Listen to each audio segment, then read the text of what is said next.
자, 오늘 말씀으로 들어가도록 하겠습니다. 오늘 복된 삶을 살기로 벌써 6번째 복이 되겠네요. 마음이 청결한 삶을 살기로 결심하다, 이런 제목으로 말씀을 나누려고 합니다. 1900년대 초 제가 조금 전에 언급했던 인도에서 선교사로 살았던 스탠리 존스가 쓴 인도의 길을 걷고 있는 예수라는 책에 아주 인상적인 글이 나옵니다. 제가 조금 읽어드릴게요. 인도인들은 기독교인이라면 단지 기독교 공동체의 일원으로 봅니다. 그러나 누군가 자신을 기독교적인 사람이라고 불러주면 최상의 칭찬으로 여깁니다. 그것은 예수 그리스도의 영혼을 가졌다는 의미이기 때문입니다. 한 저명한 인도 지도자가 하루는 나에게 이렇게 말했습니다. 만약 당신이 우리 인도 사람 중 한 명을 기독교적으로 사는 사람이라고 부른다면 그는 칭찬을 받았다고 할 것입니다. 그러나 당신이 그를 기독교인이라고 부른다면 그는 아주 기분 나빠할 것입니다. 인도인들에게 기독교적인 사람이 된다고 하는 것은 예수 그리스도인의 영혼을 가졌다는 것을 의미합니다. 아주 어린 힌두교인 여자아이에게 진정한 그리스도인은 과연 누구냐고 물었을 때 그 여자아이는 다른 모든 사람과 구별되는 사람이라고 정의했습니다. 이 어린 여자아이는 그리스도인의 진정한 의미를 정확히 알고 있었던 것 같습니다. 오늘 제가 말씀을 준비한 이 구절도 이미 1년여 전에 이렇게 들어가 있던 구절입니다. 오늘 때문에 이 말씀을 준비한 것은 아닙니다. 마음이 청결한 것이 왜 복이고, 마음이 청결한 것과 하나님을 볼 수 있다는 것은 어떤 연관관계에 있을까 말씀을 묵상하다가 이것은 소통에 대한 문제구나 라는 생각을 하게 되었습니다. 이 세상 가운데서 마음이 청결한 자가 하나님과 소통합니다. 하나님을 볼 수 있습니다. 우리가 살고 있는 이 사회를 소통의 부재라고 말을 합니다. 얼마나 힘이 드는지 모르겠어요. 서로 대화가 되지 않습니다. 이유는 내 생각을 이야기하고 자기가 원하는 것을 말하고 자기의 의지대로 상대방에게서 관철되지 않으면 우리는 끝까지 소통이 되지 않는다고 생각합니다. 지난주에 제가 말씀을 전하면서 여러분들의 그런 말을 했습니다. 우리의 의지를 꺾는 것이 용기다. 하나님 앞에서 우리의 의지를 꺾는 것이 용기다. 오늘 말씀을 유진 피터슨의 메시지 성경에서는 이렇게 표현을 하고 있습니다. 내면 세계 곧 마음과 생각이 올바른 너희는 복이 있다. 그때야 너희는 바깥 세상에서 하나님을 볼 수 있다. 우리의 내면 세계와 마음의 생각이 올바로 깨끗이 된 사람에게 복이 있다. 너희가 비로소 이 교회가 아닌 이 세상 속에서 하나님을 볼 것이기 때문이다. 올바른 생각이라고 하는 것은 무엇일까요? 내 생각이 아닙니다. 깨끗한 마음으로 하나님을 볼 때 그때 우리들에게 올바른 생각이 들어옵니다. 우리가 참 많이 듣는 말이 있습니다. 소통은 경청에서부터 시작된다. 우리가 소통에 실패하는 이유는 내가 말을 많이 하지만 들으려고 하지 않기 때문입니다. 하나님과의 관계에 있어서도 마찬가지입니다. 오늘 말씀 이렇게 설교를 하면서 저희 참 그런 생각이 드네요. 처음에 아무도 없는데 설교할 땐 그렇게 힘들더니 별로 힘이 안 드네요. 여러분들이 잘 듣고 있는 것 같아요. 자, 한 가지 예를 들겠습니다. 제가 참 공감 능력이 부족한 사람입니다. 저도 제 생각이 굉장히 강하고 늘 제 방식대로 살아가는 사람이기 때문인 것 같습니다. 언젠가 저에게 오래전입니다. 만나교회 한 사역자가 저에게 찾아와서 이렇게 말을 하더라고요. 목사님, 교회를 사임하겠습니다. 제가 이 사역자가 굉장히 어렵게 고민하고 있었던 것을 알고 있었기 때문에 저는 그 이야기를 듣고 이렇게 대답을 했습니다. 그렇게 힘들면 그러는 게 좋겠네. 그런데 얼마를 지났는데 저에게 그런 이야기가 들립니다. 그 사역자가 섭섭하게 생각한다. 그래서 왜 섭섭하게 생각하는가 물어봤더니 한 동료가 이렇게 이야기를 하더라고요. 목사님, 그 사람이 힘들다고 이야기했을 때는 고만두겠다고 이야기했을 때는 목사님의 위로가 받고 싶었지 고만둔다는 얘기가 아니었던 것 같습니다. 저는 그 얘기를 들으면서 제 가슴이 답답했어요. 왜? 내가 살아가는 삶의 방식하고 다르니까.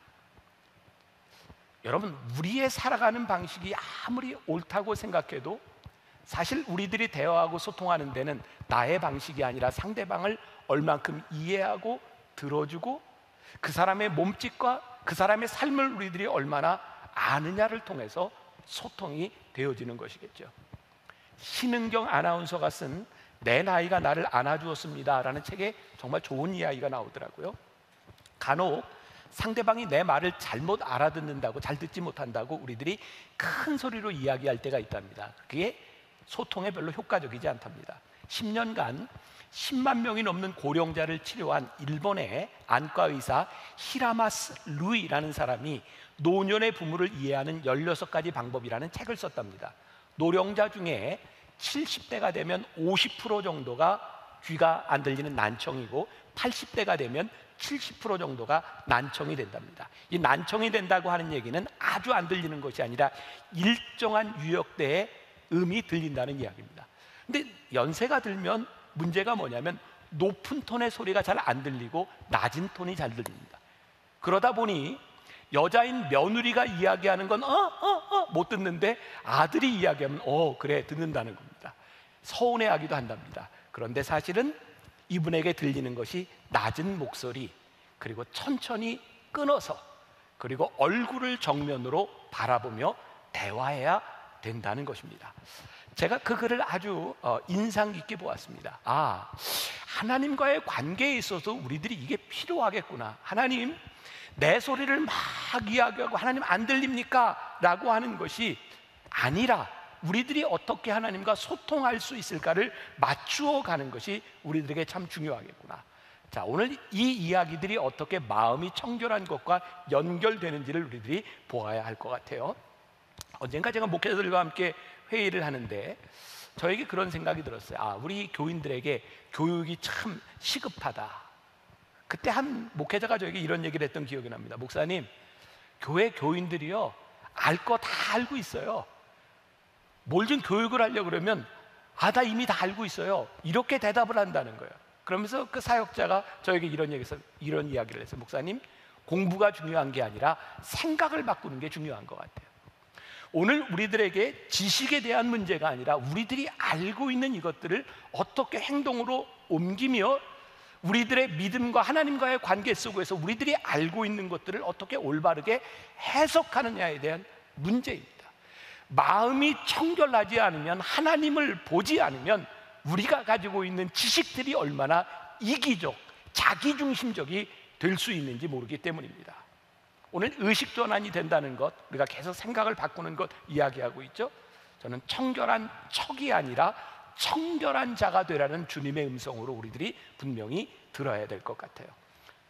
청결한 척하는 사람, 거룩한 척하는 사람이 공동체에 복이 있는 것이 아니라 진짜 청결하고 거룩한 자가 복이 있다.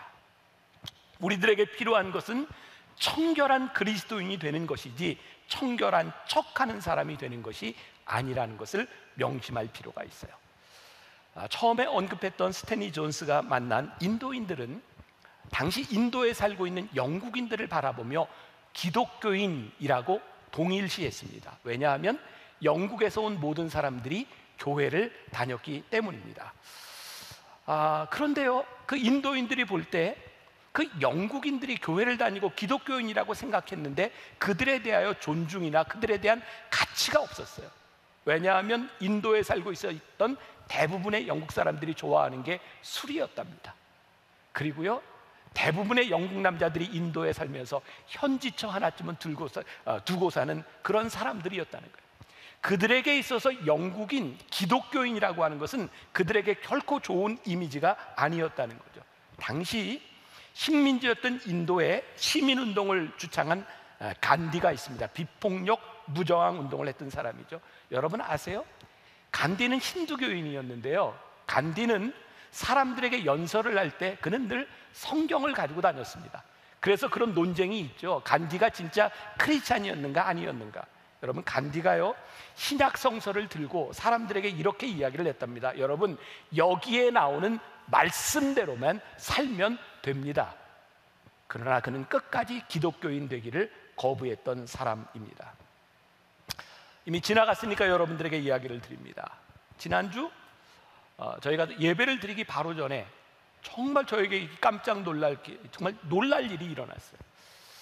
방역팀에서 역학조사관이 와서 우리 교회 지금 예배를 드릴 수 없다, 그렇게 이야기를 하고 이 교회를 폐쇄해야 된다는 거였어요.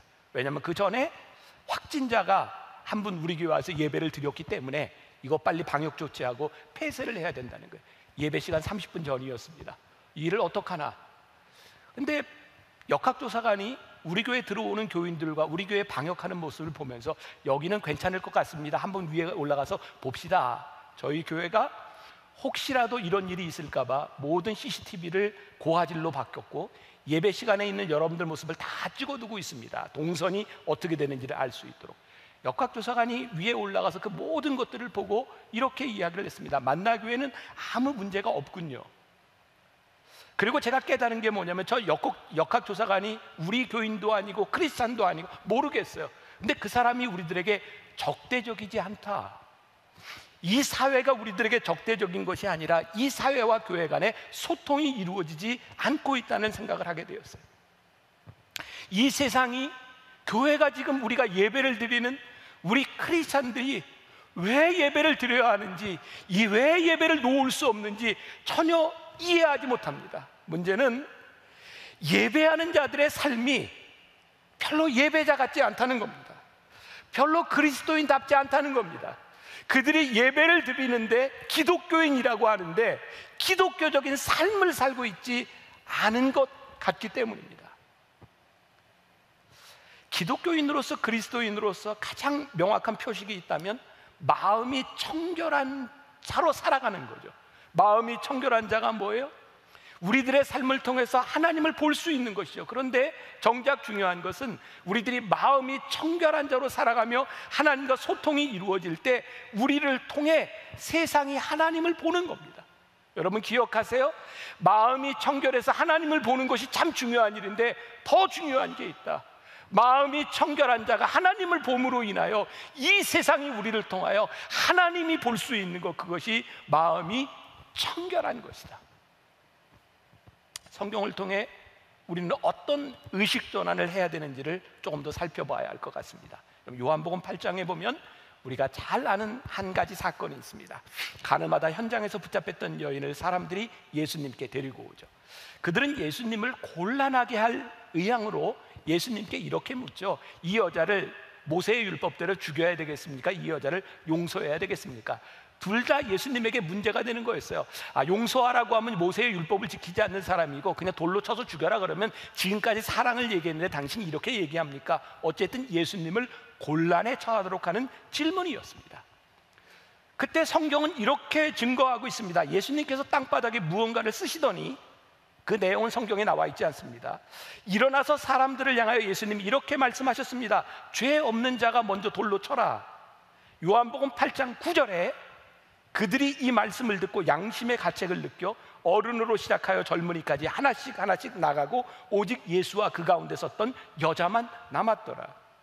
그 다음에 예수님이 하신 행동에 주목해 보겠습니다. 10절과 11절. 예수께서 일어나사 여자 외에 아무도 없는 것을 보시고 이르시되 여자여 너를 고발하던 그들이 어디 있느냐? 너를 정죄한 자가 없느냐? 대답하되 주여 없나이다. 예수께서 이르시되 나도 너를 정죄하지 아니하노니 가서 다시는 죄를 범하지 말라 하시니라. 예수님이 하신 행동, 예수님의 방법은 죄를 묵인한 것이 아니라 연민과 사랑으로 기다리셨던 거죠. 사람들이 죄인이라고 배척하고 죽이려 할 때 예수님은 그들과 함께 하지 않으셨어요. 그들이 양심의 가책을 느끼고 다 그 여인을 떠났을 때 예수님은 그들과 같이 떠나지 않으시고 그 여인과 함께 남아 계셨어요. 여러분, 사람들이 예수님 앞에 다 떠나갔던 이유, 주님 앞에서, 하나님의 말씀 앞에서 너희 중에 죄 없는 자가 먼저 돌로 쳐라라고 했을 때 아무도 거기에 설 수가 없었어요. 주님 앞에서, 하나님 앞에서 우리들 누구도 정결하다 말할 자신이 없어요. 굉장히 역설적으로 들릴지 모르지만 저는 오늘 말씀을 이렇게 읽다가 이런 생각을 하게 됐어요. 하나님, 내가 하나님 앞에서 청결하고 정결할 수 없습니다 라고 나 자신을 바라볼 수 있을 때 그때 우리들에게 청결함이 시작되겠군요. 오늘 우리들에게 의식 전환이라고 하는 그 성경의 원리는 죄인에 대하여 용서를 말씀하고 있지 정죄를 말씀하지 않는다는 거예요. 죄는 분명히 심판을 받아야 하는 것이지만 용서의 가능성은 늘 열려 있어야 된다는 거예요. 지난 1, 2년 동안 저는 이 이야기를 너무 많이 했던 것 같아요. 우리 크리스찬들 이 세상 교회를 바라보며 우리가 왜 말씀대로 살지 못하고 저렇게 정죄하고 서로 미워할까? 정결함? 이 세상에서 따로 떨어져서 우리들이 깨끗하게 살 수 있는 것이 아니라 이 세상 한가운데서 빛나는 것이 정결함이고, 우리들이 이 세상 한가운데서 어떻게 예수님의 마음, 하나님의 마음으로 살아갈 수 있느냐가 정결함, 청결함이라고 하는 것을 분명히 알아야 될 것 같아요. 제가 만나교회 목회를 하면서 제일 많이 했던 말이 그런 것이요, 교회가 이 땅의 소망입니다. 교회다운 교회, 이런 말을 제일 많이 했습니다. 교회가 이 땅의 소망입니다. 어디에서요? 이 세상에서요. 정결함과 거룩함은 이 세상을 떠나서 빛나는 것이 아니라 우리가 살고 있는 이 세상 한가운데서 빛나는 것이 정결함, 청결함입니다. 저희 교회가 수년 동안 저희 교회 대표적인 이미지가 되었던 것이 만나교회 흡연실이었죠. 많은 분들이 왜 흡연실이 있는가에 대한 것들을 모르는 분들도 많이 있어요. 제가 만나교회 목회를 하면서 흡연실을 만들게 된 단초가 되었던 한 가지 사건이 있어요. 제가 미국에서 공부할 때였습니다. 제가 파트타임 교육 목사로서 이렇게 봉사를 하고 있던 그 교회는 미국의 한 보수적인 장로교회에 새들어서 빌려서 쓰는 교회였어요. 제가 평일에 그 미국 장로교회에 갔을 때 제가 처음으로 보는 어떤 장면을 목격하게 되었어요. 세상에 방 한가운데 사람들이 모여서 무언가 웅성웅성 회의를 하고 있는데 그 안에, 그 앞에 재떨이가 있고 사람들이 담배를 피고 있는 거였어요. 여러분, 미국 교회도 역시 술과 담배를 허용하지 않습니다.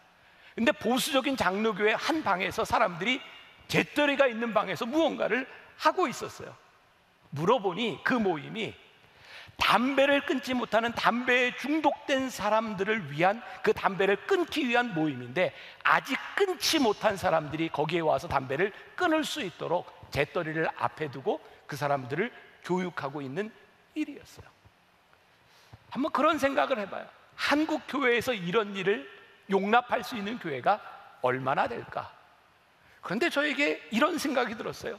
예수님이라면 어떻게 하실까? 이 술, 담배 아무것도 아닌 문제인 것 같지만 그것들이 우리들의 삶을 온전하게 거룩하게 만들지 못한다면, 그 삶을 바꿔야 된다면 교회는 어떻게 그 사람들을 받아들일까를 고민해야 하지 않을까? 여러분들에게 이런 얘기를 분명히 드릴 수 있을 것 같아요. 예수님이요, 성전에서 물건 파는 자들을 향하여 판을 엎으시고 채찍을 휘두르셨어요. 하나님의 거룩함이 훼손되는 걸 예수님이 용납하지 않으셨습니다. 그런데요, 예수님이 그렇게 불결하고 거룩함을 훼손하는 걸 용납하지 않으셨음에도 불구하고 죄인들과 세리들과 창녀들을 위하여 예수님께서 성전 밖을 나가서 그들에게 복음을 전하셨어요.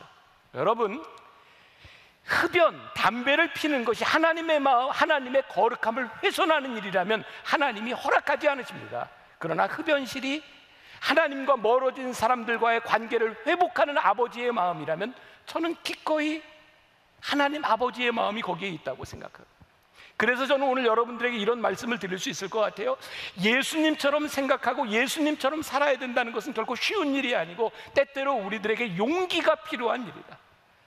제가 이번 부활절에 선 밖에선 예수라고 하는 제목으로 말씀을 나눴던 적이 있어요. 예수님은 선을 딱 만들어 놓고 이 선을 지켜야 되겠다고 하셨던 분이 아니라 하나님 아버지의 마음이 있는 곳에 예수님이 만들어 놓은 선을 벗어나서 하나님 아버지의 마음을 전하셨던 분이 우리 예수님이죠. 교회에 진짜 예수님이 있는가? 이번 주간입니다. 제가 유튜브에서 크레이크 크로쉘이라고 하는 미국 목사님의 아주 짧은 설교를 듣게 되었어요. 그 짧은 설교의 제목이 지금 입는 옷이 최선입니까? 지금 입는 옷이 최선입니까? 이 목사님이 젊었던 시절에 아주 시골 교회, 작은 교회에 이렇게 설교를 할 기회가 많았답니다. 어떤 작은 교회 설교를 하러 갔는데 거기에 정말 남루하게 다 망가진 자동차를 운전하고 들어온 한 흑인 여자가 있었대요. 안내를 쓰고 있던 한 분이 말쑥하게 차려입었던 한 남자가 그 여인을 가리켜서 이렇게 얘기했답니다. 우리는 교회에 올 때 제일 좋은 옷을 입고 옵니다. 당신이 입고 온 옷이 최선입니까? 그 여인이 부끄러워서 밖에 나가 차를 타고 나가는 모습을 보고 이 크레이크 그로셸 목사님은 자동차에서 흐느껴 울었대요. 하나님, 우리 교회가, 하나님이 계시는 교회가 왜 이렇게 되었을까요?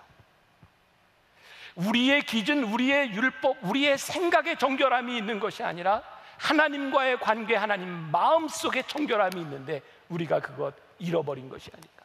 마음이 청결하다고 하는 게 무엇일까요? 저는 신학교 다닐 때 지금도 잊지 못하는 게, 지금도 저에게 가끔 전화를 주시는 은사 교수님이 계세요. 이제 80대 후반 되셨어요. 그분은 총각으로 사셨고 지금도 총각이에요. 그분이 참 이렇게 흥미로우세요. 그분은 이렇게 과자를 이렇게 드실 때도 과자를 이렇게 먹고 손에 잡은 거는 더러워서 버리는 분입니다. 혼자 사시니까 빨래를 하는데 빨래를 하면 손에 뭐가 묻을까 봐 절대로 손으로 빨래를 하지 않고 발로 빨래를 하는 분입니다. 굉장히 청결한 분이죠.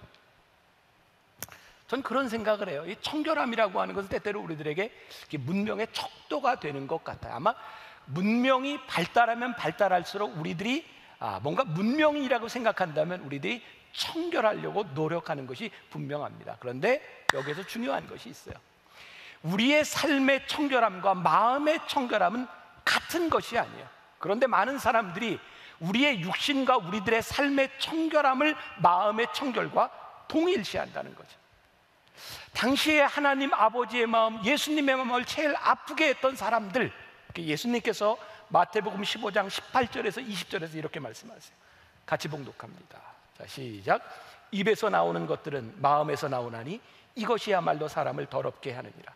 마음에서 나오는 것은 악한 생각과 살인과 간음과 음란과 도둑질과 거짓 증언과 비방이니 이런 것들이 사람을 더럽게 하는 것이요 씻지 않은 손으로 먹는 것은 사람을 더럽게 하지 못하느니라.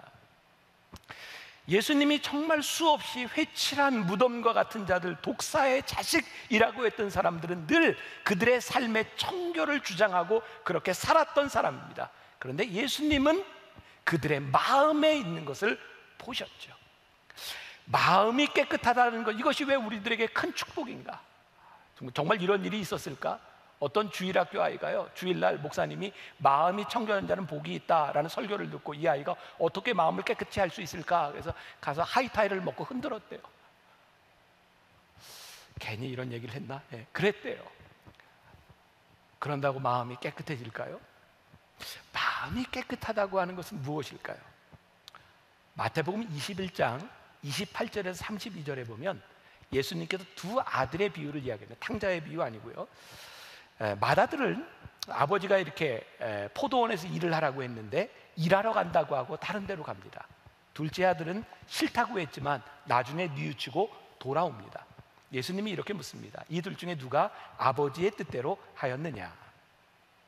마태복음 21장 31절에 예수께서 그들에게 이르시되 내가 진실로 너희에게 이르노니 세리들과 창녀들이 너희보다 먼저 하나님의 나라에 들어가리라. 무슨 이야기예요? 하나님의 뜻대로 살아간다고 하면서 자신의 의를 드러내고 뒤에서 다른 짓을 하는 그리스도인보다 지금 창기이고 죄인이고 세리일지 모르지만 회개하고 돌아오는 자들이 하나님 앞에 더욱 귀하다라고 말씀하고 있어요. 너무 무서운 말씀이기도 합니다. 지금 교회에 나오고 있는 우리들을 향해서 하나님의 말씀대로 살아간다고 그렇게 이야기를 하면서 뒤에서 딴짓을 하고 있는 사람들, 이 회칠한 무덤이 아니라 너희들이 지금은 아니지만 하나님 앞에 돌아올 수 있는 자들, 그들이 복되다. 마음이 깨끗하다고 하는 것을 이 두 아들의 비유에 대입해 본다면 이런 의미인 것 같아요. 하나님은 한 마음을 원하시는구나. 두 가지 마음을 가지고 내가 이렇게 한다고 하면서 다른 짓을 하는 것이 아니라 내가 지금 이랬을지라도 한 마음으로 돌아올 수 있는 그 한 마음, 그것이 깨끗한 마음이겠구나. 부족하고 연약하지만 하나님을 바라보고 실수하고 잘못했을 때 정직하게 돌아올 수 있는 그 마음이 깨끗한 마음이고 정결한 마음이구나. 그러고 보니 우리의 신앙의 연주가 오래되면 오래될수록 하나님 앞에 우리들의 마음이 너무너무 더러워진 거죠. 예배당에서의 우리의 모습들과 우리의 태도들과 그것대로 살아가지 못하는 우리들의 모습들이 얼마나 우리를 더럽게 만드는지. 문제는 이 더럽혀진 마음을 우리들이 어떻게 깨끗이 할 수 있냐는 거예요. 자, 오늘 말씀의 결론입니다. 이사야 1장 18절에 보니까 여호와께서 말씀하시되 오라 우리가 서로 변론하자. 너희의 죄가 주홍 같을지라도 눈과 같이 희어질 것이요 진홍같이 붉을지라도 양털같이 희게 되리라. 마음이 깨끗한 자, 하나님 앞에 소통하는 자가 되기 위해서 우리들에게 어떤 소망을 주고 계세요? 나오라는 거예요. 너희들이 부족하고 부정직하고 너희들이 더러운 모습 그대로 나오라. 예수 그리스도의 피로 너희를 정결케 하고 너희를 깨끗게 하여 줄 것이다. 문제는 뭐예요? 우리의 마음이 더러워져서 두 마음을 가지고 하나님 앞에 나오지 못한다는 거예요. 오래전에 여러분들에게 물었던 거 기억을 한번 더듬어 보세요. 제가 이런 질문을 한 적이 있어요. 옛날 중세시대 아니면 지금도 이렇게 성당에 가면 들어가는 입구에 성수통이 있습니다. 성수. 그래서 이렇게 들어가기 전에 몸을 깨끗이 하기 위해서 이렇게 물을 이렇게 뿌리거나 성수가 있어요. 제가 이런 질문을 던진 적이 있죠. 여러분, 혹시 성수통에 파리가 빠지면 파리가 깨끗해질까요? 성수가 더러워질까요? 자, 제가 생각할 시간을 드릴게요. 성수통에 파리가 빠지면 파리가 깨끗해져요? 성수가 더러워져요? 제가 이런 얘기를 했던 적이 있습니다. 성수가 능력이 있으면 파리가 빠져도 깨끗해질 것이고 능력을 잃어버린 성수는 파리 한 마리에도 더러워질 것입니다. 하나님의 거룩하신 임재 앞에 우리들이 나아가면 하나님께서 우리를 깨끗게 하신다고 하는 것은 하나님의 약속이요 하나님의 능력입니다. 우리가 하나님 앞에 정직한 마음으로 나아가는 것, 그것이 우리의 마음을 깨끗게 할 수 있는 방법. 마음이 청결한 자가 하나님을 보는 것이 왜 우리들에게 축복일까요? 여러분, 우리가 보든 보지 않든 하나님은 어디에나 계세요. 신학적인 말로 무소부재하신 하나님이죠. 그런데요, 어디에나 계신 하나님이 어디에서나 우리 눈에 보이지 않아요. 어디에나 계신 하나님이 우리의 눈에 보일 때 그것이 왜 축복인가? 하나님의 무소부재하심이 우리들에게 추상적이 아니라 하나님이 우리들 눈에 보이기 시작할 때 그 하나님의 역사가 우리들 가운데서 실제적으로 역사하기 때문이죠. 하나님이 우리들 눈에 보이기 시작할 때 하나님의 역사와 하나님의 가능성과 하나님이 일하시는 일들이 우리들 가운데서 보이기 때문이죠. 가끔 이런 비유를 할 수 있겠죠. 우리들이 그냥 눈으로 보는 것과 망원경으로 보는 것이 같을 수 있겠는가? 우리의 눈으로 보는 것과 하나님의 눈으로 이 세상을 볼 수 있는 것이 우리들에게 동일하겠는가? 하나님을 보는 것이 왜 축복이요? 하나님이 보이니 우리의 눈으로 보는 인생이 아니라 하나님이 역사하시는 인생이 우리들 눈에 보이는 거죠. 이스라엘 백성들이 광야 40년을 지나는 동안 그들의 눈에는 그것이 광야로 끝났을지 모르지만 하나님은 끊임없이 그들에게 말씀하시죠. 나는 너희를 훈련시키는 거야. 지금 이 상황 가운데 우리들이 이 코로나 상황 가운데 교회가 어려움을 당하는 이 상황 가운데 하나님 왜 우리들에게 이런 어려움이 있나요? 여기에서 끝나는 것이 아니라 하나님 이 상황 가운데 사는 우리 교회에게 말씀하시는 것이 무엇일까요? 저에게는 언제부터인가 그런 거룩한 소망이 생기기 시작했어요. 하나님께서 우리 한국교회, 우리 교회에 우리들에게 새로운 부흥을 일으키시려나 보다. 우리를 밑바닥까지 데리고 내려가셔서 하나님이 우리를 새롭게 세우시려나 보다. 하나님의 눈으로 보기 시작하는 거죠. 몇 주 전 MMP 목사님들, 지금 아마 설교 듣고 있는 MMP 목사님들이 많이 있을 거예요. 같이 이렇게 이야기를 나누고 목회 이야기를 나누는데 한 목사님이 저에게 이런 질문을 던졌어요. 목사님, 혹시 목사님은 너무 힘들어서 하나님 저를 그만 데려가 주세요 라고 생각했던 적이 없으신가요? 그 말을 듣는데 저 목사님이 그렇게 힘들었나 보다. 하나님, 이제 그만 나를 데려가 주세요 할 만큼 힘들었나 보다. 그 짧은 순간 저를 돌아봤어요. 근데 아무리 생각해도 제가 힘들고 어렵고 고통스러울 때 하나님 이제 그만 저를 데려가세요, 저는 그렇게 말한 적이 없었던 것 같아요. 전 진짜 힘들고 어렵고 고통스러운 순간에 이런 기도를 했던 기억이 있어요. 하나님, 이 길을 잘 가도록 도와주세요. 내 인생이 내 눈으로 보는 것이 아니라 하나님이 인도하신 내 인생의 방향이 보이니 하나님 나를 데려가세요가 아니라 하나님 이 길을 잘 가게 해주세요. 그런 기도를 했던 제 모습이 떠올랐어요. 하나님을 보는 인생 진짜 복된 인생이구나. 하나님이 보이는 인생 복된 인생이구나. 하나님이 보이도록 살아가는 인생이 참 복된 인생, 그것이 축복이구나. 오늘 말씀을 듣는 여러분들에게 이 하나님의 축복이, 마음이 청결한 자가 하나님을 볼 것이며, 이 축복이 여러분들에게 믿음으로 고백되고 복이 되기를 주님의 이름으로 간절히 축원합니다.